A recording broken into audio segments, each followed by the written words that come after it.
नमस्कार, news now के doctor talk show में आप सभी का स्वागत है। मैं हूं आपके साथ में बैजू अग्रवाल और आज हमारे स्टूडियो में मौजूद हैं डॉक्टर कल्याणी रेड्डी। जैसा कि आप सभी को पता है कि हम हर हफ्ते अलग अलग कार्यक्रम को लेकर आपके बीच में हाजिर होते हैं और हमने आपके अनुरोध पर जो है हेल्थ से रिलेटेड एक कार्यक्रम शुरू किया, जहां पर हम हमारे स्टूडियो में अलग अलग विभाग के डॉक्टर्स को बुलाते हैं और आपकी समस्याओं का हल ढूंढने की हम कोशिश करते हैं। ऐसे तो महिलाओं में कई तरह की बीमारियां होती हैं, लेकिन इन दिनों पूरे विश्व में अगर महिला की बीमारी की बात करें तो उनमें पॉलिसिस्टिक ओवरी सिंड्रोम जो है बहुत तेज़ी के साथ बढ़ता जा रहा है और यह कहीं ना कहीं एक बहुत बड़ी समस्या बन के उभरी है। इस बीमारी के तहत जो है महिलाओं के शरीर में जो है फीमेल हार्मोन की जगह जो है मेल हार्मोन बढ़ने लगता है और इसके वजह से कई तरह की दिक्कतें जो है महिलाओं को फेस करना पड़ता है। तो आज हम मैडम से जो है इसी बीमारी के बारे में बातचीत करना चाहेंगे। हम आपको बता दें कि हमारे जो भी महिला दर्शक है इस कार्यक्रम को आप बहुत ध्यान से सुनिएगा, क्योंकि सितंबर का जो महीना है ये महीना जो है जागरूकता के लिए मनाया जा रहा है और इसीलिए हमने मैडम को आज हमारे स्टूडियो में भी बुलाया है। महिलाओं की इस बीमारी के बारे में बहुत सारी जानकारियाँ महिलाओं को रहती नहीं है और आज मैडम से हम इस बीमारी के बारे में, जिसे PCOS कहते हैं, बहुत विस्तार से बहुत डिटेल्स में हम जानना चाहेंगे। मैडम, सबसे पहले तो मैं आपसे ये जानना चाहूँगा कि PCOS होता क्या है? PCOS या फिर PCOD या जी। PCO, ये सब एक ही चीज़ होती है। इसका अगर संक्षेप में बोला जाए तो इसका नाम है पॉलीसिस्टिक ओवरी सिंड्रोम या पॉलीसिस्टिक ओवरी डिसीज़ या पॉलीसिस्टिक ओवरी। तो इसमें मेजरली होता क्या है कि अल्ट्रासाउंड में आपका जो ओवरी अंडाशय जो जिसको जिसे बच्चादानी कहते हैं, मैंने कहने हाँ, आम भाषा में जो बच्चादानी है जहाँ पे बच्चा पलता है, बिल्कुल, और उसके साइड में हमारे 2 ओवरी होते हैं जिनको अंडाशय बोलते हैं। जी। सो हर महिला को प्रत्येक मास में एक अंडा रिलीज होता है, तो वो रिलीज होके ओवुलेशन जिसको बोलते हैं सरल भाषा में, ओवुलेशन होने के बाद उनके अगर प्रेगनेंसी का चांसेस नहीं है तो 14 दिन के बाद नॉर्मली पीरियड होता है। तो ये ऐसे उनका एक 28 से 30 दिन का साइकिल चलता है सबका। तो सब ये नॉर्मली ऐसा होना चाहिए। एक अंडा जो है वो छोटा छोटा होकर बड़ा होता है, 14 दिन में ओवुलेट करता है और उसके बाद धीरे धीरे अगर प्रेगनेंसी का चांस नहीं है तो पीरियड हो जाता है। लेकिन कुछ महिलाओं में ऐसा देखा गया है कि ओवर द टाइम उनको पीरियड्स का प्रॉब्लम होता है, मतलब उनका जो 1 महीने में पीरियड आना चाहिए उसके बजाय 45 दिन, हाँ, मतलब लेट होने लगता है या आता है तो बहुत ही कम ब्लीडिंग होता है। तो उसमें मोस्टली ये हार्मोनल समस्या की वजह से होती है। हमारे नॉर्मल पीरियड्स रेगुलेट करने के लिए हमारे ब्रेन से कुछ हार्मोन्स रिलीज होते हैं जो हमारे अंडाशय या ओवरी में एक्ट होते हैं और वहाँ से हम लोगों के हार्मोन रिलीज होते हैं। लेकिन कुछ प्रॉब्लम्स की वजह से, जिसके बारे में अभी हम संक्षिप्त में बात करेंगे, तो ये हार्मोन डिसबैलेंस हो जाता है। तो उसके कारण उनके जो पीरियड्स हैं वो बहुत डिलेड होते हैं और बहुत सारी और दिक्कतें होते हैं। जो सिम्टम्स हैं जो होते हैं वो हम आगे जाके डिस्कस करेंगे। जो भी महिलाएं हमारा ये कार्यक्रम देख रही हैं, आप बहुत ध्यान से सुनिएगा और हम आपको बता दें कि डॉक्टर कल्याणी रेड्डी जो है महाराजा अग्रसेन हॉस्पिटल में प्रैक्टिस करती हैं और मैडम जो है 11 बजे से लेकर 2 बजे तक महाराजा अग्रसेन हॉस्पिटल में, और इनका अपना खुद का भी क्लिनिक है, एथिना पॉली क्लिनिक, जो विश्वजीत सिनेमा हॉल के अपोजिट में है। वहाँ पर मैडम 3 बजे से लेकर शाम 7 बजे तक प्रैक्टिस करती है। आप वहाँ पे भी मैडम से जाकर अपनी सलाह ले सकते हैं। मैडम, इस बीमारी का जो है काफ़ी महिलाओं को पता ही नहीं चलता है कि ये बीमारी से सफ़र हो रही हैं वो। जी, जैसा आपने कहा कि नॉर्मली देखिए, जैसे हमारे जो माताएं थे, उनकी जो माताएं थे, उनके ज़माने में तो उन्होंने सुना ही नहीं था, बिल्कुल ये बीमारी सुनी ही नहीं थी। लेकिन अभी इस समय में क्या हो रहा है कि हमारे चेंबर में या OPD में जो दिखाने आते हैं उनमें 10 में से 1 महिला को ये प्रॉब्लम हो रहा है। तो यही एक सवाल उठाता है कि ये अभी के जनरेशन में क्यों होता है। बिल्कुल। जो हमारी माताएं थी उनको कभी सुनने भी नहीं था, कभी पीरियड्स की ऐसी समस्याएं भी नहीं होती थी। लेकिन इसी एज, यही समय है कि जो यंग लड़कियां हो या मिडिल एज में महिलाएं हों, उनको ये समस्याएं ज़्यादा दिख रही है।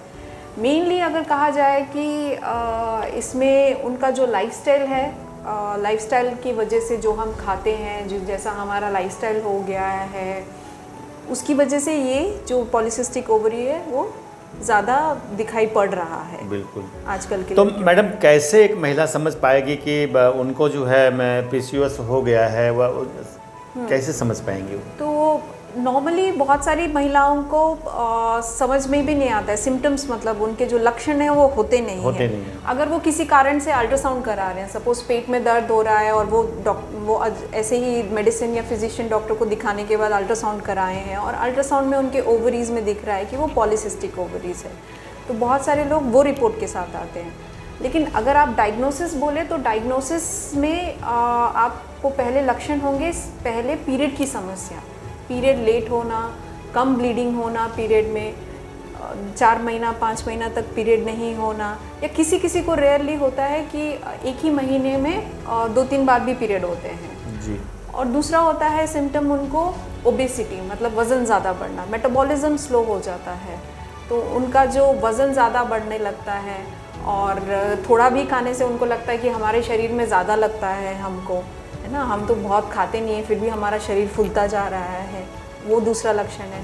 तीसरा लक्षण होता है जैसे आपने कहा कि उनका मेल हार्मोन जो है वो ज़्यादा बढ़ जाता है। मतलब उसके लक्षण क्या होंगे, उनके जो मेल की तरीके से बाल आने शुरू होते हैं, जैसे अपर लिप्स में हो गया, यहाँ दाढ़ी वाले एरिया में, है ना, चेस्ट पे हो गया, पेट पे हो गया, वो हो गए, और सर के बाल झड़ना, हेयर लॉस होना शुरू हो जाता है। तो ये सारे लक्षण हाइपर। मैडम हमने देखा है कि जब पीरियड्स रेगुलरली नहीं होता है, डिसकंटिन्यू हो जाता है, तो कुछ महिलाओं में हमने देखा डिप्रेशन की शिकार हो जाती है, चिड़चिड़ापन आ जाता है उसके अंदर में, उनके मन के अंदर में डर एक बना रहता है, घर से निकलना नहीं चाहते, कई तरह के सिम्टम जो महिलाओं में देखने को मिलता है। क्या ये भी इसी के वजह से होता है क्या?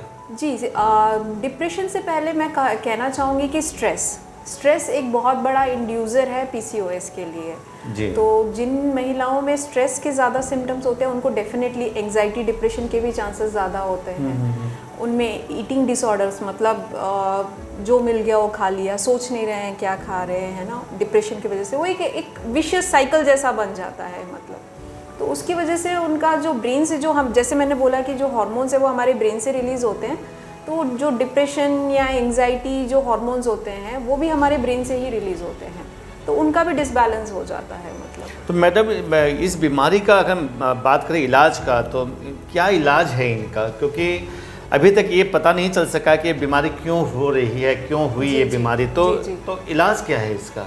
अगर हम लोग पहले कॉजेज़ में देखेंगे, मतलब क्यों होता है, इसमें बहुत सारी थियोरीज है, अभी भी साइंस में स्टडीज़ चले जा रहे हैं कि अभी इतना क्यों हो रहा है, इतने लोगों को क्यों ये सिम्टम्स हो रहे हैं।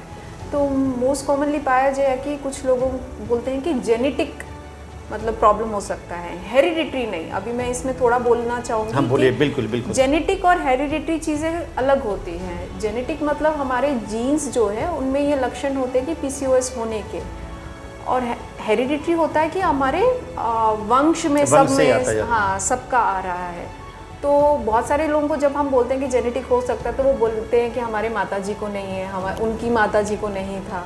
तो ये ऐसा हुआ है कि आपके पास जीन्स तो है आपके शरीर में, लेकिन वो एक्सप्रेस नहीं हुआ, जीन्स का जो है वो एक्सप्रेशन नहीं हुआ, क्योंकि आपकी माताजी और उनके माताजी का लाइफस्टाइल बहुत अच्छा था, टाइम पे उठना, खाना सही ढंग से खाना, जो नेचर में जो सात्विक खाना होता है वो खाना, स्ट्रेस में लाइफ में बहुत कम, मेहनत भी बहुत करते थे, मेहनत भी, फिजिकल एक्टिविटी भी बहुत होती थी, है ना। लेकिन अभी हमारे लाइफ में क्या हुआ है कि हमारे अंदर वो जीन्स है और लाइफस्टाइल एकदम पुअर हो गया है, जिस हिसाब से हम खाते हैं, रहते हैं, एक्सरसाइज नहीं है, तो उनकी वजह से वो जीन्स एक्सप्रेस ज़्यादा कर रहे हैं, तो उसकी वजह से वो बोलते हैं कि जेनेटिक टेंडेंसी हो सकती है। दूसरा डेफिनेटली लाइफस्टाइल की वजह से, है ना, तो ये मेन कारण होते हैं। जी। तो जो भी महिलाएं हमारा ये कार्यक्रम देख रही हैं, मैडम डॉक्टर कल्याणी रेड्डी जो भी सुझाव दे रही है, आप बहुत ध्यान से सुनिएगा, क्योंकि एक बहुत इंपॉर्टेंट टॉपिक है जिसके बारे में महिलाओं को बहुत ज़्यादा जानकारी रहती नहीं है। तो मैडम जो है इस बीमारी के बारे में बहुत डिटेल्स में हमें बता रही हैं। हम आपको फिर एक बार बता दें कि पीसीओएस के होने के वजह से जो है महिलाओं में कई तरह के लक्षण देखने को मिलते हैं, जिनमें पीरियड्स का रेगुलर ना होना, ज़्यादा ब्लीडिंग हो सकता है, अनचाहे बाल जो है आपके शरीर में ज़्यादा देखे जा सकते हैं, मुहासे भी बहुत ज़्यादा देखने को मिलते हैं, और इस रोग में जो है वज़न भी काफ़ी बढ़ जाता है, और कहीं ना कहीं मरीज जो है डिप्रेशन का भी शिकार हो जाता है, चिड़चिड़ापन भी उनमें देखने को मिलता है। तो इस तरह के कई सिम्टम हैं पीसीओएस के, जो महिलाओं को जो है बहुत ज़्यादा प्रॉब्लम करके रखते हैं, और इसका क्या इलाज है इनके बारे में जो है हम मैडम से आज बातचीत करेंगे। मैडम, एक महिला कैसे पता लगाएगी कि उसे पीसीओएस हो गया है? हमारे पास आएंगे या तो अल्ट्रासाउंड रिपोर्ट में दिख रहा है या तो पीरियड की समस्या लेके आएंगे। कुछ लेडीज़ होती हैं जो जिनकी नई नई शादी हुई है और बच्चा कंसीव होने में या बच्चा लेने में तकलीफ़ हो रहा है। कुछ आते हैं कि हम सब ट्राई कर चुके हैं, एक्सरसाइज कर चुके हैं, वेट लॉस का रिजीम कर चुके हैं, फिर भी हमारा वज़न नहीं घट रहा है। तो सारी जो ट्रीटमेंट का जो प्लान होता है वो उनके सिम्टम्स पे डिपेंड करता है और कौन से एज ग्रुप में आ रहे हैं, क्योंकि ये पीसीओडी ऐसा समस्या है जो टीनेजर, मतलब जो लड़कियां जिनका पीरियड स्टार्ट होता है 14-15 साल से 20 साल से लेके 30-40 कौन से भी एज में प्रेजेंट कर सकते हैं। तो वो जिस एज में आ रहे हैं, किस हिसाब से वो अपना समस्या लेके आ रहे हैं, उस समस्या के हिसाब से उनका ट्रीटमेंट चलता है। मैडम, हमने देखा है कि जो स्कूली बच्चियां हैं बहुत कम उम्र में जो है पीरियड्स जो है रेगुलर हो जाते हैं, और उनको जो है थायराइड का प्रॉब्लम भी कहीं ना कहीं बहुत ज़्यादा देखने को मिल रहा है। बच्चे मोटे भी होते जा रहे हैं। क्या इसका भी संबंध क्या इसी बीमारी से है क्या? जी, अनेक तो रीज़न पीसीओडी से रिलेटेड है, बट मैं एक चीज़ ये कहना चाहूँगी कि आजकल के बच्चे देखिए, हम लोग जब छोटे थे हमारे घर के आसपास कोई दुकान नहीं होता था। बिल्कुल सही, हमारा घर यहाँ होता था। अब फास्ट फूड की ओर जा रहे हैं। हाँ जी, तो हमारा घर यहाँ होता था और दुकान होते थे बहुत दूर, 1 किलोमीटर, 4 किलोमीटर, 5 किलोमीटर। अगर कोई चॉकलेट खाना है या कोई चिप्स खाना है तो बहुत सोचना पड़ता था, महीने में एक बार मिल जाता था। तो मिलने का आसानी बहुत नहीं था। आजकल क्या हो रहा है, फ्रिज खोलिए चॉकलेट पड़ा है, कबर्ड खोलिए चिप्स पड़ा हुआ है घर में, या घर में नहीं है नीचे जाइए दुकान में अवेलेबल है। तो बच्चे छोटे उम्र से ही ये प्रोसेस्ड फूड में बहुत एक्सपोज हो रहे हैं, और इसका असर कहीं ना कहीं जो है, तो उसमें जो प्रिजर्वेटिव्स यूज़ करते हैं, जो फैट होता है, उसकी वजह से इनके अंदर जो है वो स्त्री का हार्मोन बहुत जल्दी रिलीज़ होता है। इसीलिए आप देखिए आजकल के एज में जो लड़कियां हैं उनका पीरियड्स भी बहुत जल्दी स्टार्ट होता है। पहले के ज़माने में होता था, मतलब अगर आप लेंगे कि 20 साल पहले, तो लड़कियों को पीरियड स्टार्ट होता था 14 साल 15 साल में। आजकल क्या हो रहा है, 11 साल 12 साल, हम तो देख रहे हैं कि 9 साल से भी शुरू हो रहा है। तो ये सब फूड के एक्सपोजर की वजह से हो रहा है। और दूसरी बात, पहले तो होता था कि हर दिन उनको फिजिकल एक्टिविटी होती थी, पीटी होता था स्कूल में, फिजिकल एक्सरसाइज होता था या कोई गेम होता था। आजकल सब कंप्यूटराइज्ड हो गया है।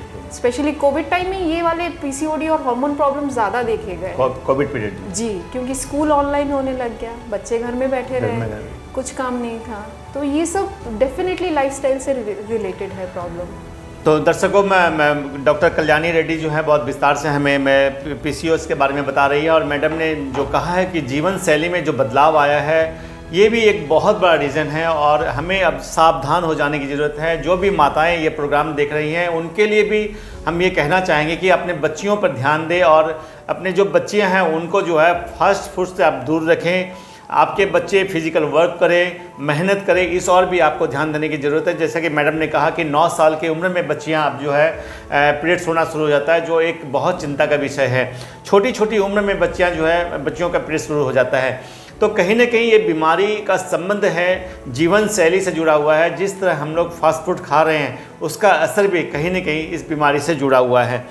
तो मैडम, मैं सबसे पहले अब मैं आपसे ये जानना चाहूँगा कि इस बीमारी के दौरान हमने देखा है कि काफ़ी महिलाएं जो हैं बच्चे ले नहीं पाती हैं जी।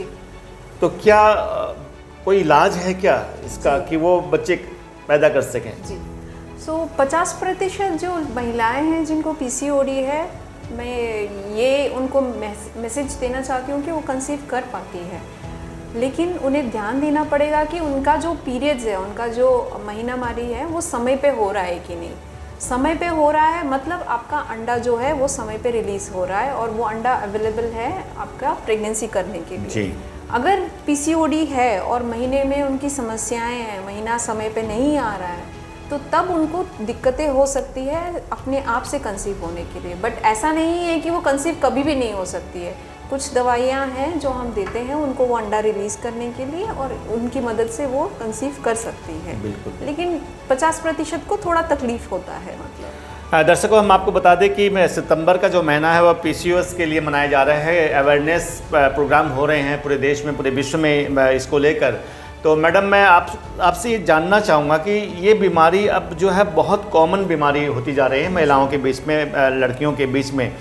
क्या एक महिला को या एक लड़की को साल में कितने बार जांच करवा लेना चाहिए कि भाई मुझे ये बीमारी है या नहीं? जी, क्या सजेशन देना चाहेंगे? जब स्पेशली लड़कियों का पहला पीरियड्स आता है, जैसे उनका फर्स्ट पीरियड साइकिल आया है और उनका अगर टाइम पे नहीं आ रहा है, महीने में नहीं आ रहा है, तो ये बेहतर होगा कि आप एक डॉक्टर से कंसल्ट करिए। बेसिक उनके जो टेस्ट है अल्ट्रासाउंड कर लीजिए, है ना, और जो बेसिक काउंसलिंग होता है कि आपको इनके कैसे अभी आगे बढ़ना चाहिए, मेंस्ट्रुअल हाइजीन कैसा होना चाहिए, पीरियड्स कितने दिन में आने से नॉर्मल है, कितने दिन में नहीं आने से आपको डॉक्टर के पास आना है। तो वो एक काउंसलिंग लेना बहुत ज़रूरी है जब एक बच्ची का पीरियड स्टार्ट होता है। बिल्कुल। दूसरी बात है कि जब आप बड़े हो गए हो, तब आपके पास अगर पीरियड का समस्या टाइम पे नहीं हो रहा है, या फिर आपने नोटिस किया कि आपका वज़न बढ़ते ही जा रहा है, और या फिर आपको जैसे मुहासे, एक्ने हो रहे हैं, हेयर लॉस हो रहा है, या फिर ज़्यादा बाल आ रहे हैं मुंह पे या शरीर पे, तो तब आपको डेफिनेटली डॉक्टर के पास चेकअप के लिए जाना है। या आपके अल्ट्रासाउंड में पता चला है कि पीसीओडी आ गया है, अभी आपको कोई लक्षण नहीं है, तो आप 6 महीने से 1 साल में आप डॉक्टर को जाके आप चेकअप कराइएगा। बिल्कुल। तो दर्शकों, आज जो हम डॉक्टर कल्याणी रेड्डी से जो है बहुत विस्तार में बात कर रहे हैं। हम फिर एक बार बता दें कि डॉक्टर कल्याणी रेड्डी महाराजा अग्रसेन हॉस्पिटल में सुबह 11 बजे से 2 बजे तक अवेलेबल रहती हैं, और उनका अपना जो है एथिना पॉलीक्लिनिक है विश्वजीत सिनेमा के अपोजिट में। वहाँ पर मैडम 3 बजे से लेकर शाम 7 बजे तक रहती हैं। अगर आप में से किसी को भी जो पीसीओ से संबंधित कोई शिकायत है तो आप मैडम से सलाह ले सकते हैं। मैडम, जाने से पहले हम 2-3 सवाल और आपसे करना चाहेंगे। क्या मेडिसिन से इस बीमारी का इलाज संभव है?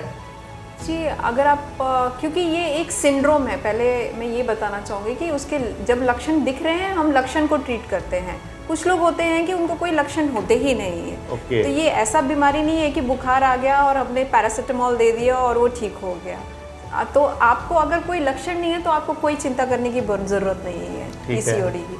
लेकिन आपको लक्षण अगर दिख रहे हैं तो डेफिनेटली आपको फर्स्ट स्टेप होगा लाइफस्टाइल मॉडिफिकेशन, सेकंड स्टेप होगा खाना पीना ठीक करना, है ना, good diet, third side exercise. तो मैडम, महिलाएं हमारा प्रोग्राम देख रही है, आप बताइए उनकी जीवन शैली कैसी होनी चाहिए, क्या खाना चाहिए, ये थोड़ा सा आप उनको सजेस्ट कीजिए। जी, हमारा जो अगर आप बेसिक इंडियन कल्चर आप देखेंगे जैसा वो पुराने ज़माने में था, तो वो ऐसा रिफॉर्म्ड है कि वो बेस्ट है आपके लाइफस्टाइल के लिए। अभी का जो हमारा एडॉप्टेड है, ये हमारा सब वेस्टर्न शैली है जो हमने अडॉप्ट किया है, खाने पीने से लेके या जो भी स्टाइल बोलेंगे।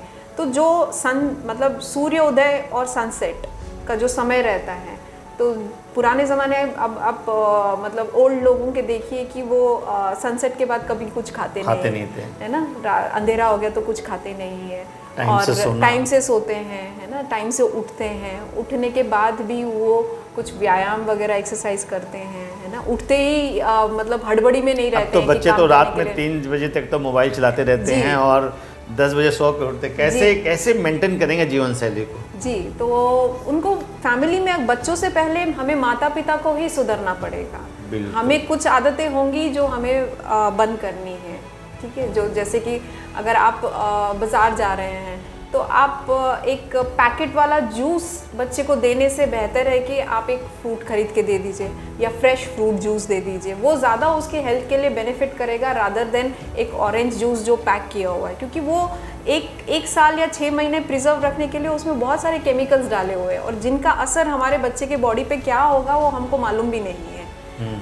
हम लोग बस वहाँ पे ऑर्गेनिक लिखा है करके हम लोग खरीद के दे देते हैं। क्यों? क्योंकि वो ज़्यादा ईजी है। तो वो वैसी वाली छोटी छोटी चेंजेस अगर हम करेंगे अपने जीवन शैली में तो बहुत ही मिलेंगे। जैसे कि आप खाना खा रहे हैं तो खाने में पोर्शन कितना खा रहे हैं, टीवी के सामने बैठ के नहीं खाना है। जब खाना खा रहे हो तो आप कंसंट्रेट करिए, धीरे धीरे खाइएगा, मोबाइल मत चलाइए, मोबाइल में मत बात करिए, क्योंकि उससे क्या होता है कि एक नेचुरल एक स्टिमुलस होता है हमारे पेट से, एक स्टिमुलस ब्रेन में जाता है कि हाँ अभी मेरा पेट फुल हो गया है। लेकिन अगर आप ऐसे एक्टिविटी कुछ कर रहे हो जैसे टीवी देख रहे हो या मोबाइल पे चला रहे हो तो वो सिग्नल नहीं जाता है, तो आप जितना भी आ रहा है और मतलब ब्रेनलेस ईटिंग बोलते हैं हम, तो उसकी वजह से वजन ज़्यादा बढ़ने लगता है।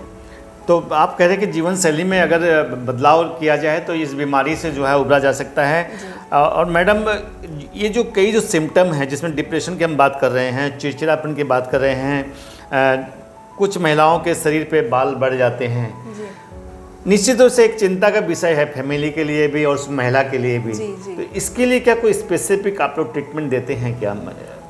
अगर किसी को महिलाओं को ज़्यादा एक्ने हो रहा है या फिर बाल ज़्यादा आ रहे हैं क्योंकि मेल हार्मोन ज़्यादा है, तो वो मेल हार्मोन को कम करने के लिए कुछ महीने के लिए दवाइयाँ हम लोग ज़रूर चलाते हैं और उनसे वो धीरे धीरे रिकवर भी होते हैं। लेकिन उसके बाद अगर दवाई बंद किया तो वो फिर से रिलैप्स भी हो सकता है, मतलब फिर से लक्षण आ सकते हैं अगर आपका वो जो बेसिक है, जो लाइफस्टाइल मॉडिफिकेशन, अगर वो ठीक नहीं हुआ तो ट्रीटमेंट दवाइयाँ से है। बहुत सारी जो पीसीओडी की सप्लीमेंट्स बोलते हैं हम लोग, वो भी बहुत काम करते हैं। मैडम, कई महिलाओं में सिस्ट हो जाता है जी, लेकिन उसके बाद भी जो है महिलाएं बहुत सीरियस नहीं रहती हैं, जी, केयरलेस रहती हैं। कितना खतरनाक है ये उनके लिए? जी, सिस्ट कई प्रकार के होते हैं, जैसे ये नाम में पॉलीसिस्टिक बोला है, लेकिन ये ऐसा बीमारी नहीं है सिस्ट का कि जिसमें ऑपरेशन करना होता है। बहुत सारी महिलाएं हमारे पास बोलती हैं कि आके हमें सिस्ट हो गया है, हमें क्या ऑपरेशन करना पड़ेगा। ये ऐसा नहीं है, ये ऑपरेशन करने वाली चीज़ नहीं है।